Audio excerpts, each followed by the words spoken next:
be 15 bagutegera NTAIRA cha gutetheria KURWA Na Mpara ja Kenya KAMITI baba bari na kinyamurigo jwa kwaraniria na Kenya na kuberenka batetheria kuthambete cha KURWA Na Mpara iri njira ya gutethia AKENYA BAANGI RIGATHI augite ntuku niti kuraja bakareta namba ya gutuma MBECA araba kwenda kutha mwana jwa milioni 57 gatantainyanya cha gutetheria KURWA Na Mpara.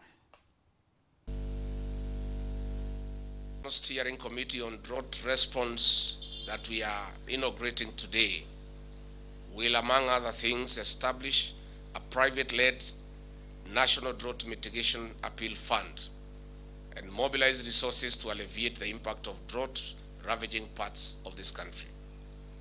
The President has established the Steering Committee to provide a framework for mobilization of additional resources following increased public interest in scaling up of drought response to meet the needs of fellow citizens affected by the drought. Appeal to Kenyans of goodwill to contribute a percentage of their salaries to pay to a pay bill number that will be established soon by this committee.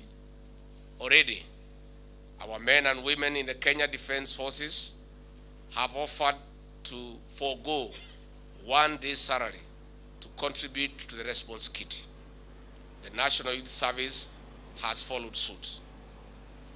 We appeal to Kenyans in food surplus counties to make their contributions through the offices of governors and respective county commissioners.